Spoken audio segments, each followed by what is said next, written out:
Carta de Paulo aos Romanos, capítulo 2, de 11 a 13.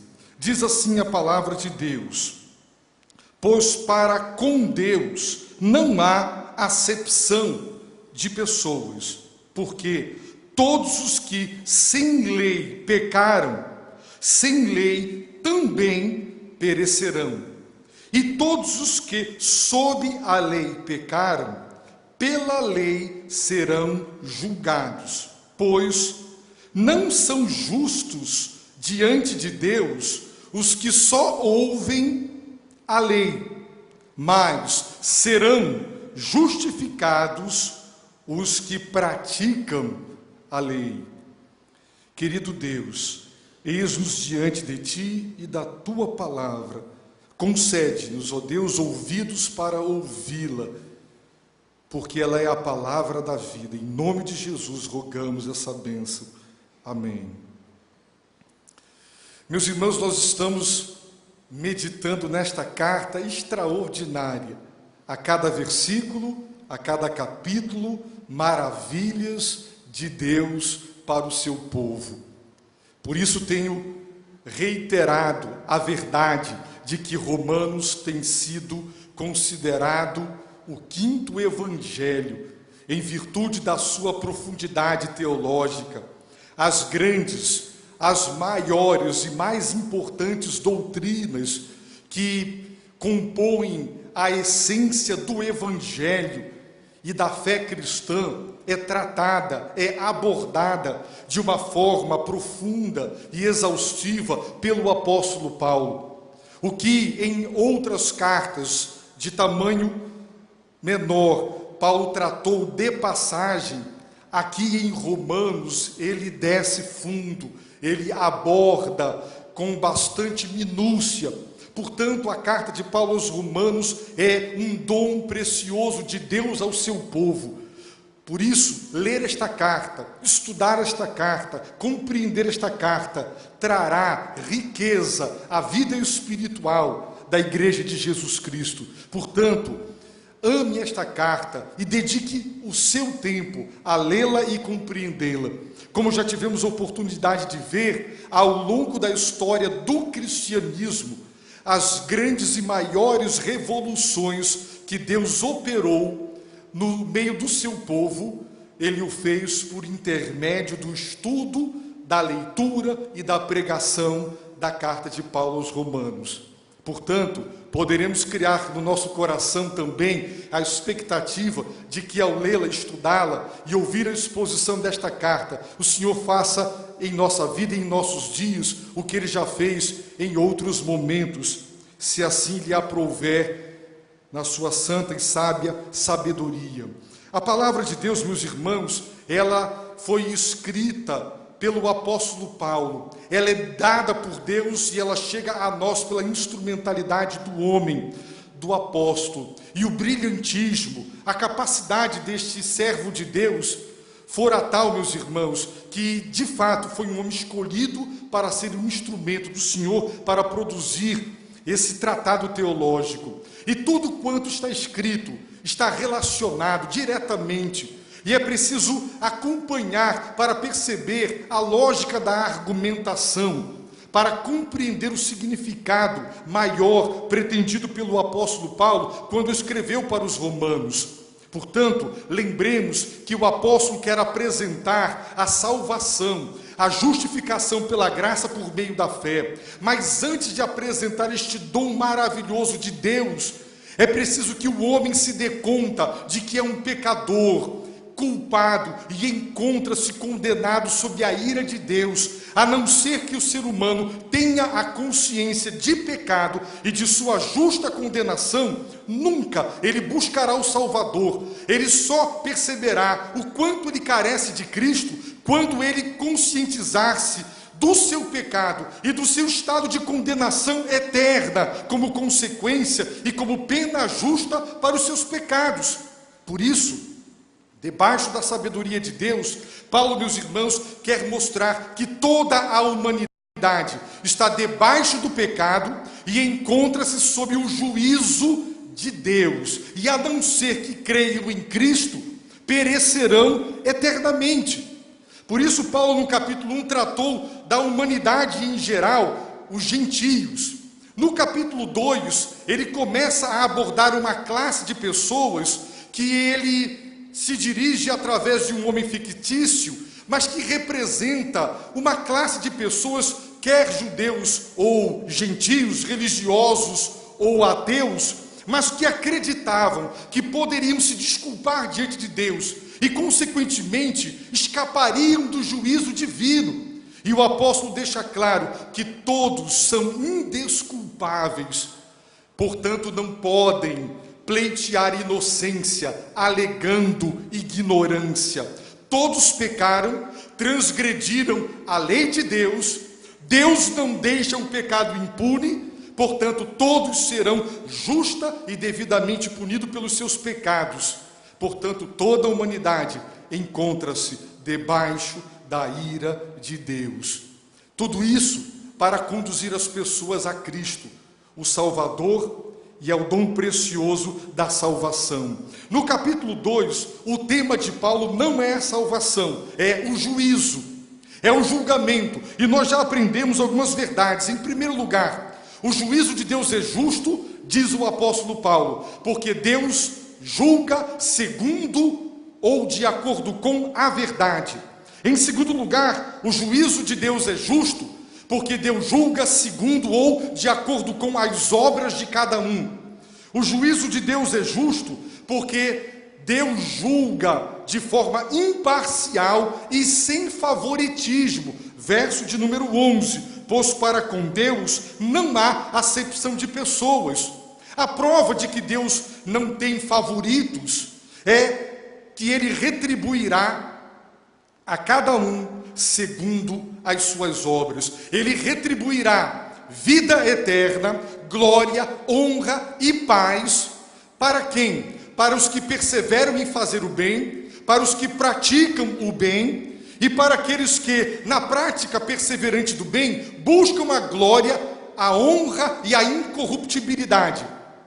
Deus também retribuirá ira, indignação, tribulação e angústia. A quem? Aos contenciosos que brigam com Deus e com todo mundo, desobedecem à verdade de Deus, obedecem à iniquidade dos seus corações e vivem na prática do mal. Por isso Paulo diz, para com Deus não há acepção de pessoas. A retribuição divina no juízo final será justa, de acordo com a verdade, de acordo com a obra de cada um, e o juízo será imparcial. Enquanto entre os homens, o sobrenome de alguém, a família à qual ela pertence, o cargo, a condição socioeconômica dela, poderá influenciar a sentença do juiz, para com Deus não importa os seus títulos, seu sobrenome, tudo que você tem você será julgado segundo as suas obras, de acordo com a verdade de Deus, de forma absolutamente imparcial. Agora, o apóstolo continua nos ensinando como o juízo de Deus será imparcial, sem acepção de pessoas. Verso 12, porque todos os que sem lei pecaram, sem lei também perecerão. E todos os que sob a lei pecaram, pela lei serão julgados. Aqui, meus irmãos, nós vamos aprender mais algumas verdades sobre o juízo de Deus. O primeiro deles é que o juízo de Deus é justo, pela simples razão de que Deus julgará as pessoas de acordo com a revelação da lei que elas tiveram acesso. Os gentios tiveram acesso à revelação geral e natural, aquela que Deus deu a toda a humanidade por intermédio da natureza e da constituição do próprio ser humano. E os judeus tiveram acesso à revelação especial de Deus, aquela que Deus nos deu por intermédio da sua palavra. Portanto, o juízo de Deus é justo, porque quando Deus julgar toda a humanidade, Ele julgará os homens de acordo com a luz que eles receberam. Se a luz que eles receberam foi a luz da revelação geral e natural, serão julgados de acordo com ela. Se a luz que eles receberam foi a revelação especial de Deus, então serão julgados de acordo com esta luz que receberam. Isso revela o que, meus irmãos? Justiça da parte de Deus. Um outro ponto importante sobre o julgamento, o juízo de Deus. O julgamento e o juízo de Deus é justo, porque Deus não deixará o pecado impune. Nós iremos observar a palavra perecerão em relação aos gentios e a palavra serão julgados em relação aos judeus. Deus, meus irmãos, é justo. Sua natureza santa repudia o pecado e a sua justiça faz com que Deus reaja diante do mal. Por isso, o pecado não ficará impune. Se Deus não punir o pecado, Ele estará contradizendo-se a si mesmo. Ele deixará de ser Deus, porque deixará de ser justo. E o princípio básico da justiça é o da retribuição. As pessoas precisam ser justas e devidamente punidas pelos erros que cometeram. Portanto, perecerão. Portanto, serão julgados. Uma outra característica do juízo de Deus, meus irmãos, é que indistintamente de quem quer que seja, a pena para o pecado é a morte.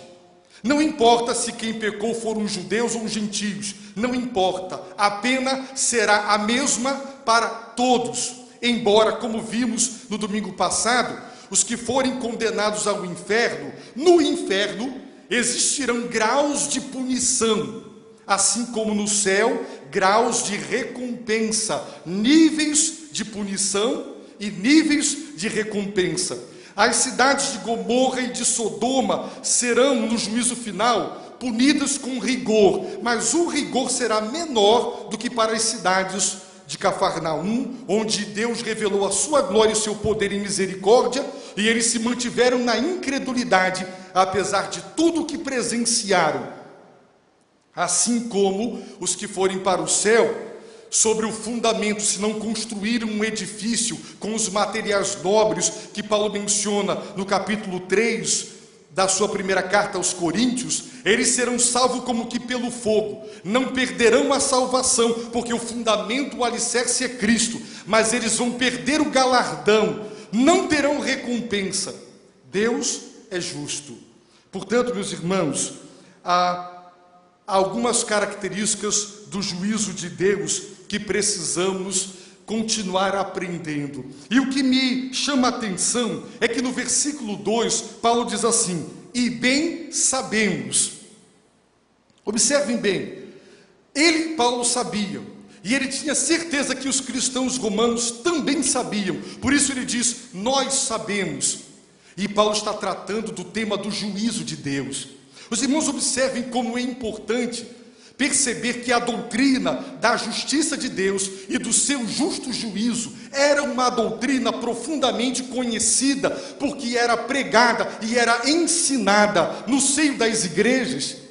Os irmãos estão percebendo que pregar sobre a ira, a justiça de Deus e o seu justo juízo final faz parte integrante da mensagem do Evangelho?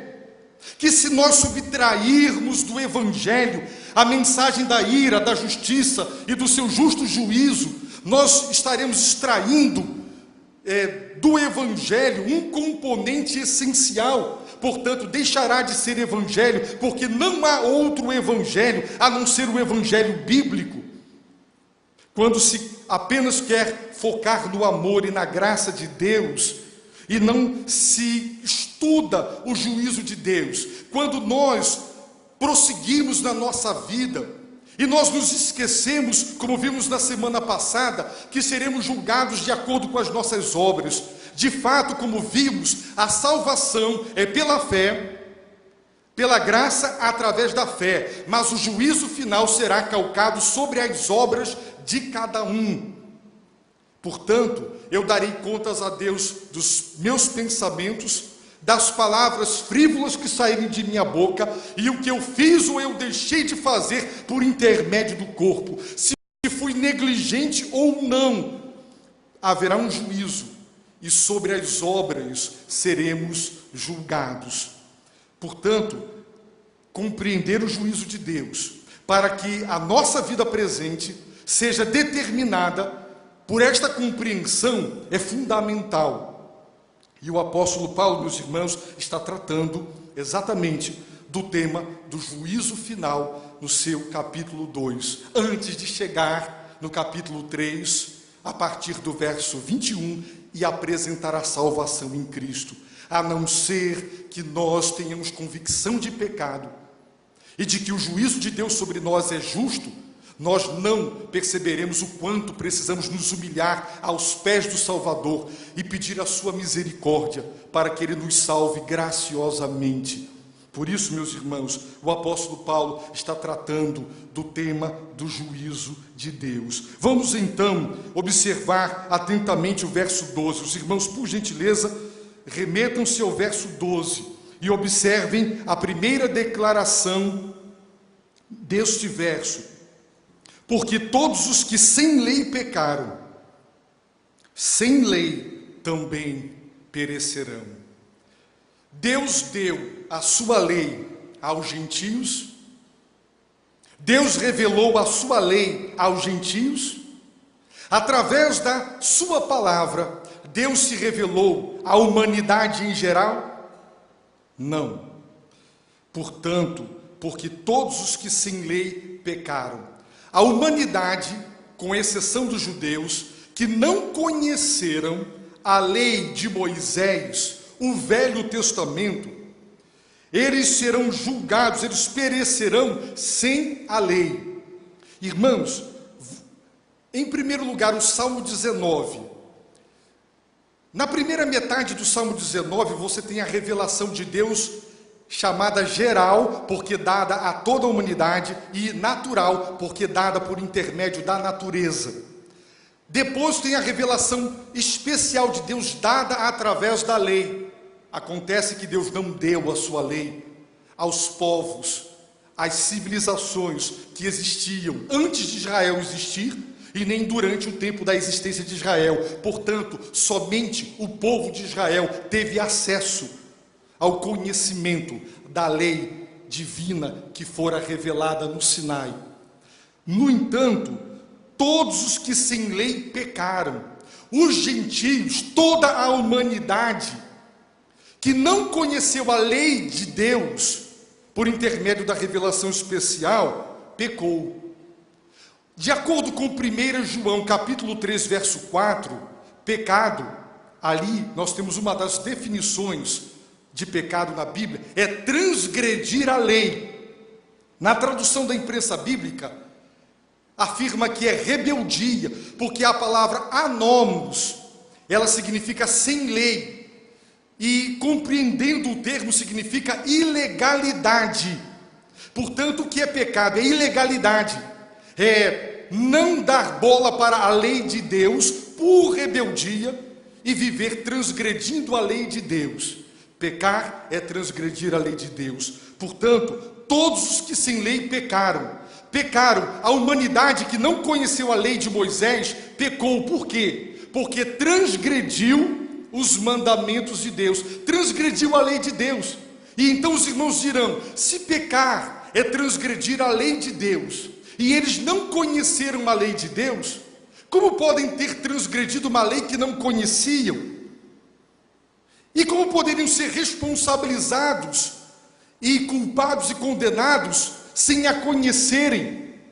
O apóstolo Paulo, de uma maneira muito profunda, dos versos 14 e 15, que veremos à noite, ele deixará claro que Deus, ao criar o homem à sua imagem e semelhança, ele escreveu na constituição moral do ser humano, o homem é um ser moral, é um ser ético, e está embutido no seu coração e escrito no seu coração a lei de Deus.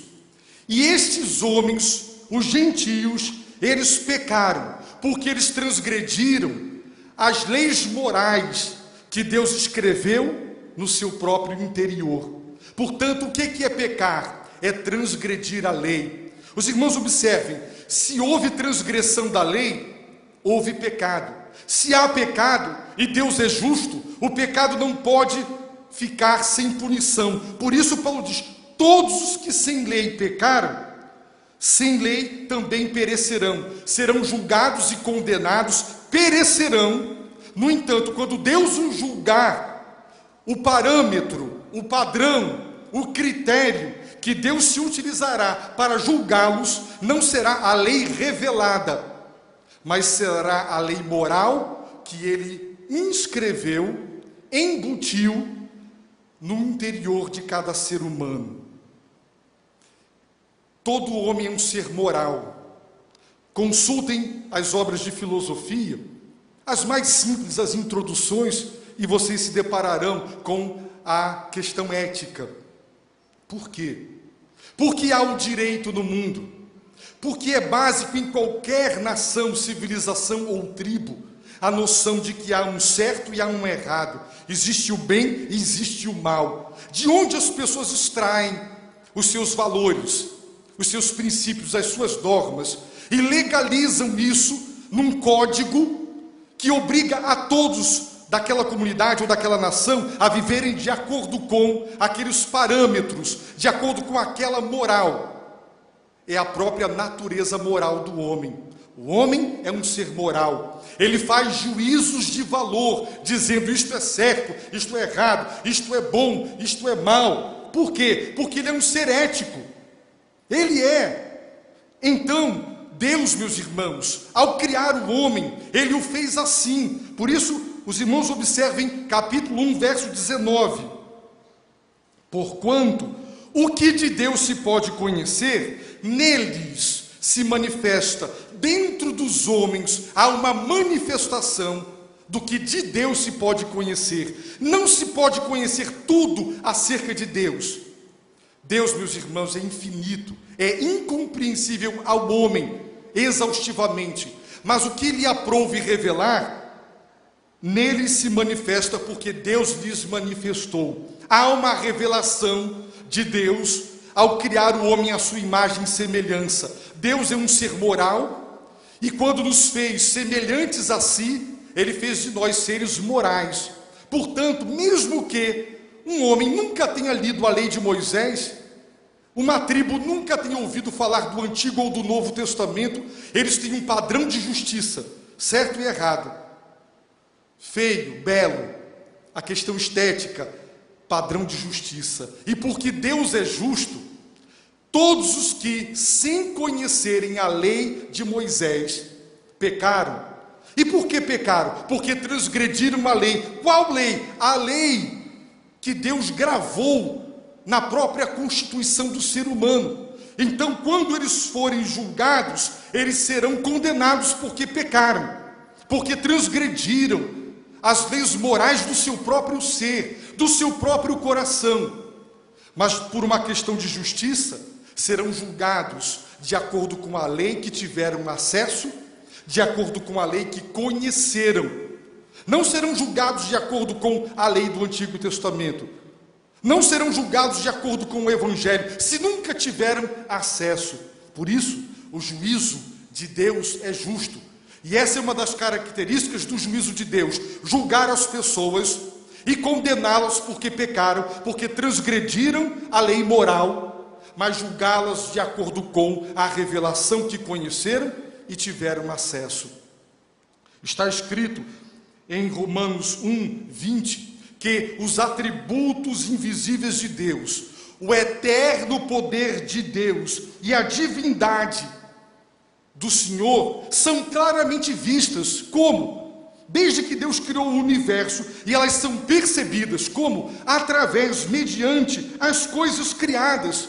Por isso Paulo vai dizer, a última palavra do versículo 20, são inexcusáveis. Aquele que nunca ouviu a lei de Moisés e o Evangelho não pode se desculpar dizendo: eu não conhecia a existência de Deus e nem a lei moral divina, porque através da natureza claramente se percebe os atributos invisíveis, o eterno poder e a divindade de Deus. E através da constituição moral do ser humano, os padrões de justiça, porque em nenhum lugar do mundo se dirá, meus irmãos, que matar é certo, que roubar é certo, a não ser aquele que rouba. Ele defende uma ética que lhe é conveniente, mas basta que alguém faça com ele o que ele acha que é certo, alguém o roube, e ele reage com revolta. Há dentro do ser humano uma reação natural de indignação diante daquilo que é errado, diante daquilo que é injusto. Por quê? Porque o homem é um ser ético, é um ser moral. Ele é capaz de julgar uma ação e dizer ela está certa, ou de dizer ela está completamente equivocada. Portanto, Deus é justo. Quem nunca conheceu o Evangelho transgrediu a lei, assim como os judeus, por causa da queda, da sua natureza pecaminosa, fracassaram em obedecer à lei que Deus revelou.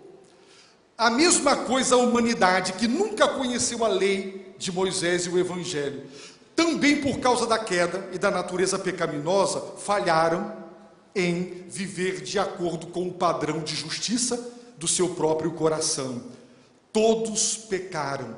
É uma realidade universal. Não importa qual lei foi quebrada, a lei foi transgredida. A própria lei de Deus no coração, ou a lei de Deus revelada. E isso revela a justiça de Deus. Portanto, quando nos preocupamos com os povos que no passado nunca ouviram falar do velho nem do novo, uma tribo indígena que nunca ouviu falar do velho e do novo, aquela tribo será julgada, será condenada porque ela transgrediu as leis morais que Deus inscreveu nos seus corações. No entanto, serão julgados e perecerão de acordo com esse padrão que conheceram. Deus não exigirá deles o padrão do Velho e do Novo Testamento, mas o padrão da lei que eles tiveram acesso e conheceram. Isso, meus irmãos, se chama justiça. Muito bem. Os irmãos observem o final do versículo 12. E todos os que sob a lei pecaram, pela lei serão julgados. Todos, agora ele está se referindo aos judeus. Os judeus pecaram sob a lei. Eles estavam debaixo da lei, da autoridade da lei. Eles receberam o privilégio de ter acesso à lei que Deus revelou. Deus só revelou a Israel. Por mais que a doutrina bíblica da eleição, ela choque as pessoas, fato é que dentre todas as nações existentes, Deus escolheu uma e somente a ela se revelou e deixou que todas as outras nações ficassem apenas com o padrão de justiça revelada nos seus próprios corações. Ponto final. Os irmãos querem ver alguns textos interessantes e importantes para essa compreensão? Então vamos abrir em primeiro lugar no Salmo de número 147. Manda a sua palavra, está se referindo a Deus, e os derrete, faz soprar o vento e correm as águas. Ele, Deus, revela a sua palavra a Jacó. Os seus estatutos e as suas ordenanças a Israel. Não fez assim a nenhuma das outras nações. E quanto às suas ordenanças, elas não as conhecem. Louvai ao Senhor. Somente a Jacó ou a Israel, Deus revelou os seus estatutos e as suas ordenanças. Não fez assim, não revelou para as demais nações os seus estatutos e ordenanças. Deus decidiu revelar-se somente a Israel. E as civilizações que existiam na China, na Índia e em todos os demais locais do planeta Terra não conheceram a lei, a revelação de Deus. Por quê? Porque Deus se revelou de forma especial a Israel, porque Israel é o povo eleito. Deus os escolheu e a eles se revelou. Vamos ver isso? Vamos abrir, meus irmãos, em primeiro lugar, em Neemias capítulo 9. tu és o Senhor, o Deus que elegeste a Abraão, e o tiraste de Ur dos Caldeus, e lhe puseste por nome Abraão. Deus o elegeu, por isso o tirou lá de uma grande civilização, a Babilônia. Os irmãos, olhem agora, Isaías capítulo 51, 2. Olhai para Abraão, vosso pai, e para Sara, que vos deu a luz, porque ainda quando ele era um só, eu o chamei e o abençoei e o multipliquei. A palavra e o verbo chamar, nesse texto, equivale a eleger. Por isso Jesus veio chamar os pecadores ao arrependimento. Agora, vai ficar muito claro em Deuteronômio para os irmãos que Deus somente elegeu a Israel. Deuteronômio capítulo 4 diz assim: agora, pois, pergunta aos tempos passados que te precederam, desde o dia que Deus criou o homem sobre a terra, desde uma extremidade do céu até a outra, se aconteceu jamais coisa tão grande como esta, ou se jamais se ouviu coisa semelhante, ou se algum povo ouviu a voz de Deus falar do meio do fogo, como tu a ouvistes, e ainda ficou vivo, ou se Deus intentou ir tomar para si uma nação do meio de outra nação, por meio de provas, de sinais, de maravilhas, de peleja, de mão poderosa, de braço estendido, bem como de grandes espantos, segundo tudo quanto fez a teu favor o Senhor teu Deus no Egito, diante dos teus olhos? A ti te foi mostrado, para que soubesses que o Senhor é Deus, nenhum outro há senão Ele. Do céu te fez ouvir a sua voz para te instruir, e sobre a terra te mostrou o seu grande fogo, do meio do qual ouvistes as suas palavras. E porquanto amou a teus pais, não somente escolheu a sua descendência depois deles, mas também te tirou do Egito com a sua presença e com a sua grande força. Somente a Israel, a quem Deus amou e escolheu, ele agiu dessa maneira. Não agiu assim para com nenhuma outra nação sobre a face da terra. Veja Deuteronômio capítulo 7, a partir do verso de número 6. Porque tu és povo santo ao Senhor teu Deus, o Senhor teu Deus te escolheu, a fim de lhe seres o seu próprio povo, acima de todos os povos que há sobre a terra. O Senhor não tomou prazer em vós, nem vos escolheu, porque fostes mais numerosos do que todos os outros povos, pois eres menos em número do que qualquer povo, mas porque o Senhor vos amou, e porque quis guardar o juramento que fizera a vossos pais, foi que vos tirou com mão forte e vos resgatou da casa da servidão, da mão de Faraó, rei do Egito. Está tão claro, meus irmãos, a eleição de Deus. Vejam capítulo 10 de Deuteronômio, versículo 15. Diz assim: entretanto, o Senhor se afeiçoou a teus pais. Está se referindo a Abraão, Isaque e Jacó, para os amar, e escolheu a sua descendência depois deles, isto é, a vós, dentre todos os povos, como se vê hoje. Vejam Deuteronômio 14, verso 2. Porque és povo santo ao Senhor teu Deus, e o Senhor te escolheu para lhe seres o seu próprio povo, acima de todos os povos que há sobre a face da terra. Irmãos, o que Paulo está dizendo em Romanos capítulo 2 é simplesmente que Deus, através da revelação geral e natural, tornou a sua lei moral conhecida a todos, ao criar o homem à sua imagem e semelhança, um ser moral e um ser ético. Pecar é transgredir a lei. Qual lei? A lei moral inscrita, embutida no coração humano. E todas as vezes que a lei divina, quer a escrita nas mãos, o decálogo, quer no coração, é quebrada, isso é pecado. Deus não deixa o pecado impune, mas quando julga os que transgrediram a sua lei, julga de acordo com a lei que estas pessoas conheceram.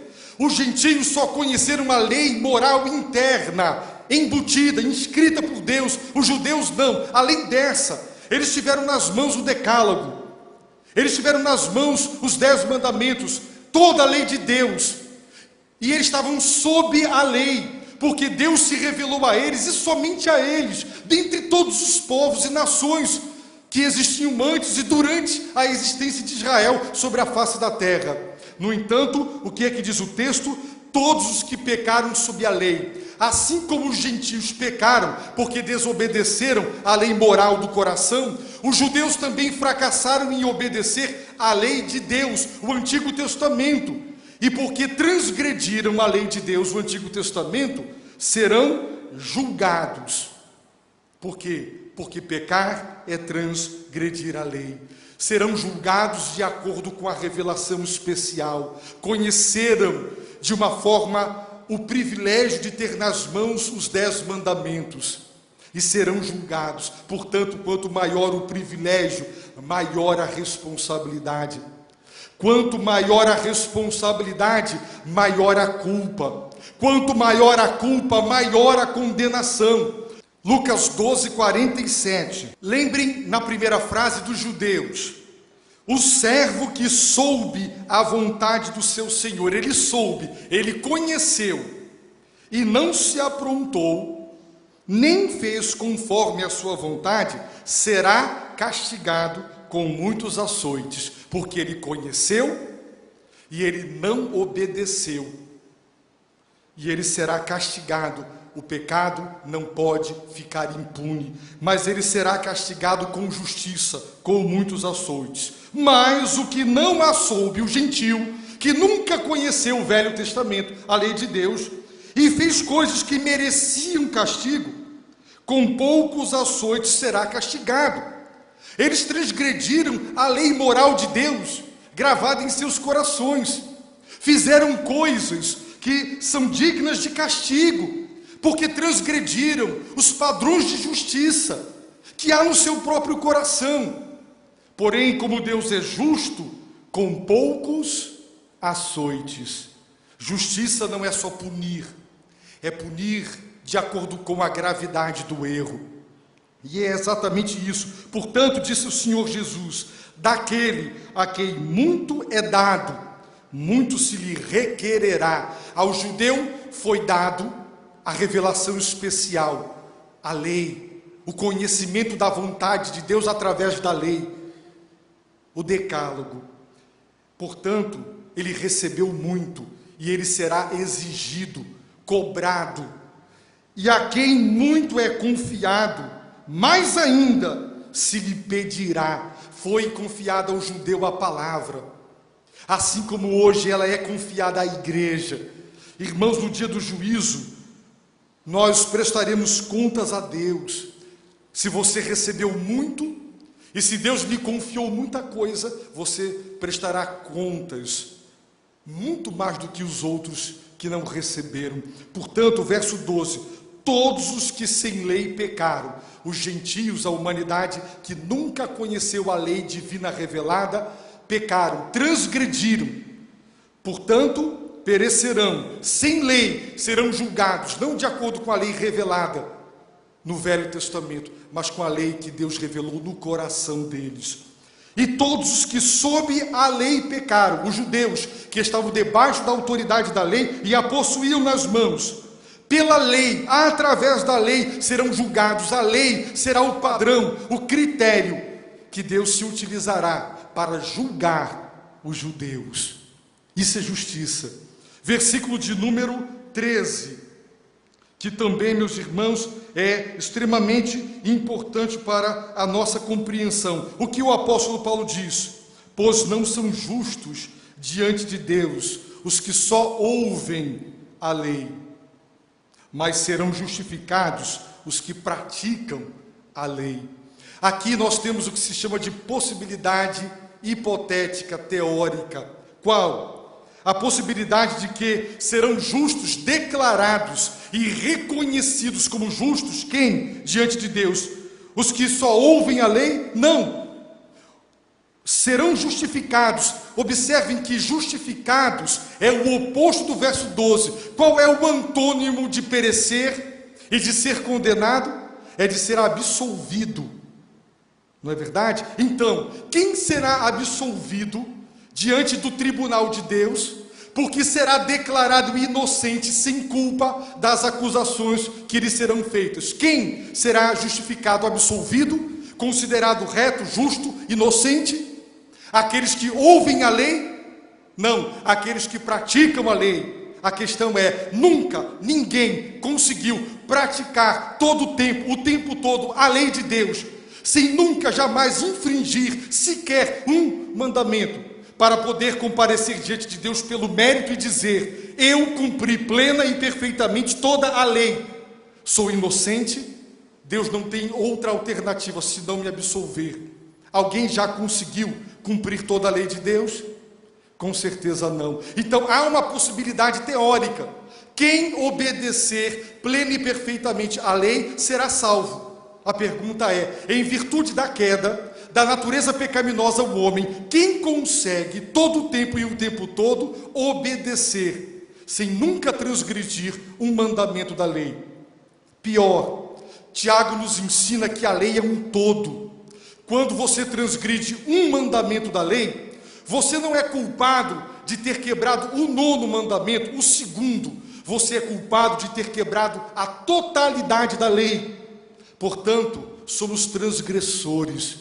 E quando o Senhor revela a profundidade e a extensão da lei divina, deixando claro que ela não quer apenas que nós nos conformemos exteriormente com a lei, mas também interiormente, ou seja, o alcance da lei não se limita às minhas atitudes, mas ela invade o meu interior e vai nas minhas intenções e motivações.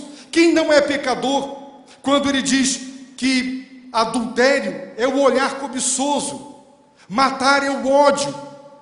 Quando se compreende a profundidade da lei de Deus, quem não é pecador? Quem se atreverá prepotentemente a afirmar: eu nunca transgredi o mandamento de Deus? Serão justificados diante de Deus os que praticam a lei. Portanto, não importa se você ama a lei de Deus, se você tem prazer na lei de Deus, se você é um erudito na lei de Deus, se você devotou toda a sua vida a conhecê-la de ponta a ponta e ser um grande expositor da lei da palavra de Deus, não são os que ouvem a palavra, a amam e a exaltam e a conhecem em profundidade, mas são os que praticam. Esses serão justificados. Como nenhum de nós consegue praticá-la plena e perfeitamente, seremos condenados. É por isso que nós precisamos do Salvador. É preciso que Deus venha a nos imputar a justiça de Cristo. É isso que Paulo já disse em Romanos 1,17. No Evangelho, a justiça de Deus está sendo revelada. Qual? O seu atributo que não deixa o pecado impune. O atributo da retidão e da justiça de Cristo, porque ele sim obedeceu plena e perfeitamente à lei de Deus e foi qualificado para se oferecer como substituto, pagando em nosso lugar a pena que a justiça de Deus exige. E Paulo então deixa claro que essa justiça de Cristo é imputada a nós, ou seja, é considerada nossa. Imputar é atribuir e considerar que aquilo é daquela pessoa. Ora, se a justiça de Cristo nos é imputada, ela é considerada por Deus como sendo nossa. E por causa desta justiça que é de Cristo, mas que Deus considera nossa pela sua graça, por nos atribuir, Ele nos justifica, Ele nos declara inocentes e nos perdoa e nos salva. Irmãos, o Evangelho é maravilhoso. Não há salvação a não ser pela graça por intermédio da fé. É isso que o apóstolo Paulo quer mostrar, e é isso que nós precisamos cada dia e cada vez mais compreender. Vamos averiguar rapidamente algumas passagens do Antigo Testamento que nos ajudam a entender que existia a possibilidade teórica de salvação pela lei, caso ela fosse totalmente obedecida. Levítico 18:5: guardareis, pois, os meus estatutos e as minhas ordenanças, pelas quais o homem, observando-as, viverá.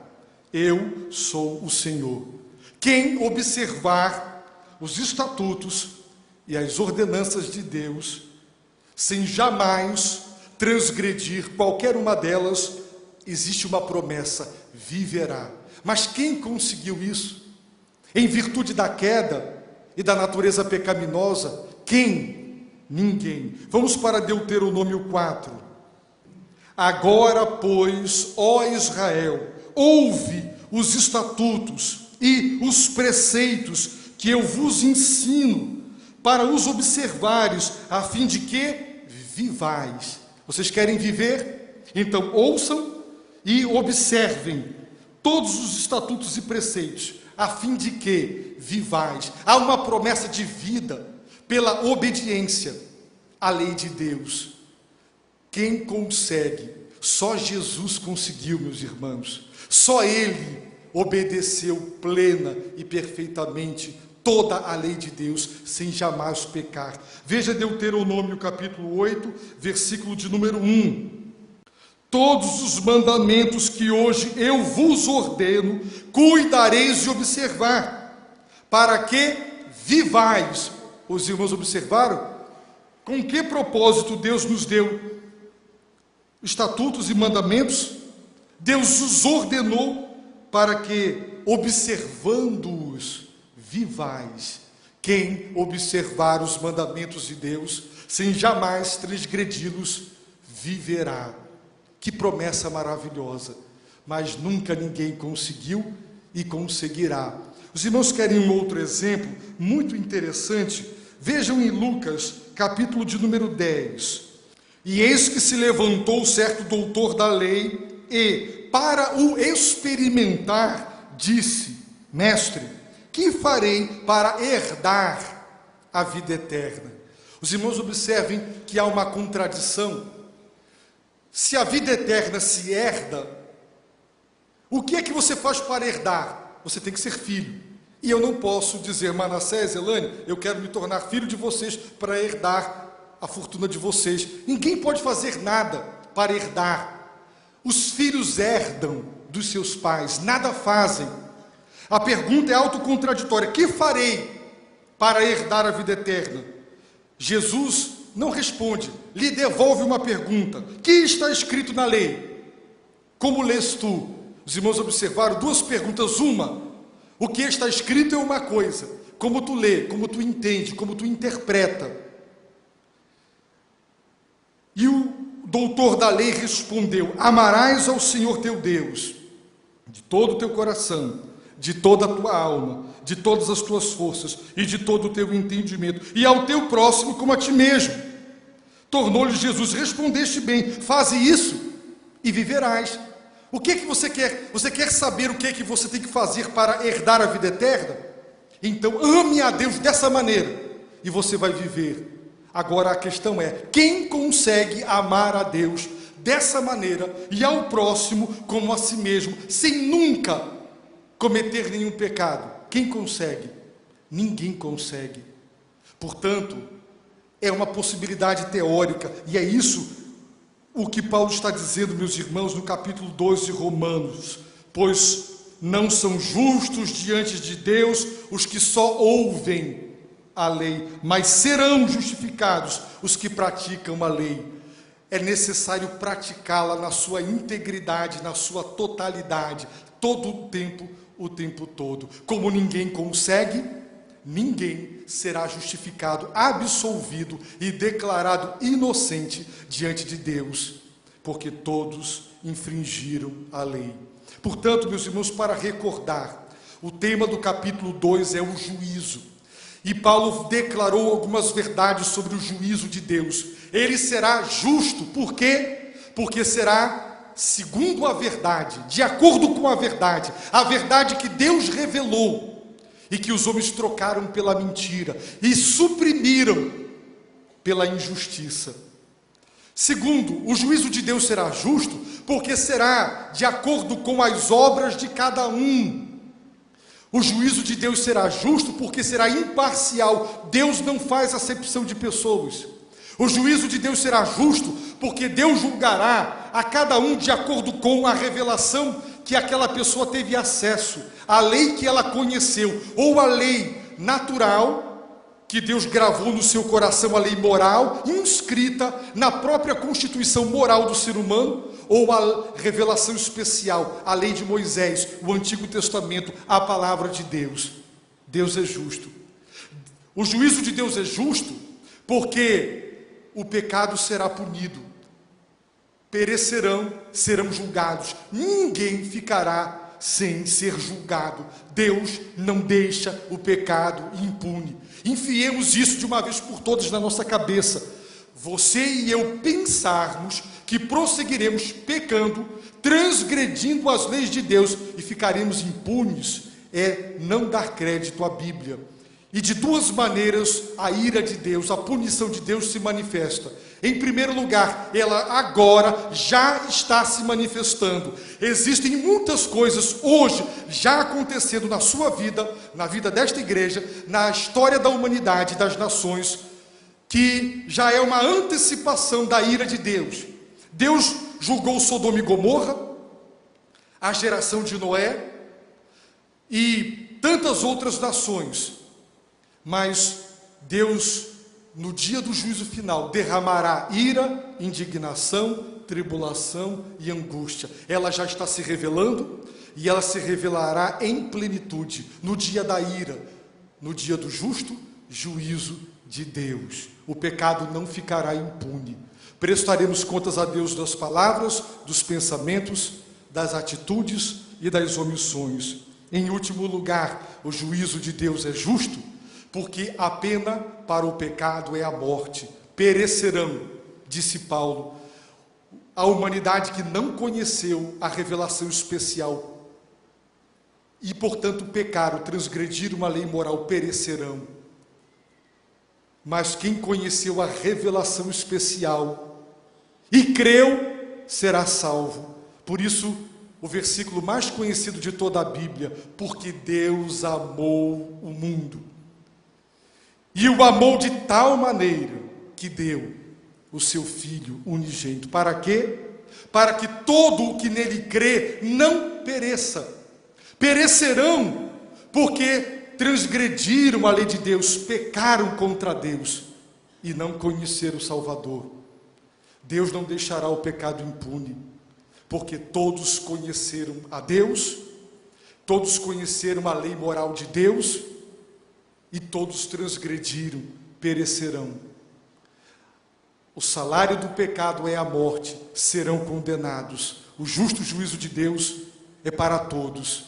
Uns não receberão uma pena e outros outra. A pena será a mesma, a morte eterna. É verdade, como vimos, que no inferno existirão graus de punição, maior ou menor rigor, mas haverá rigor. E no céu, níveis e graus de recompensa e galardão.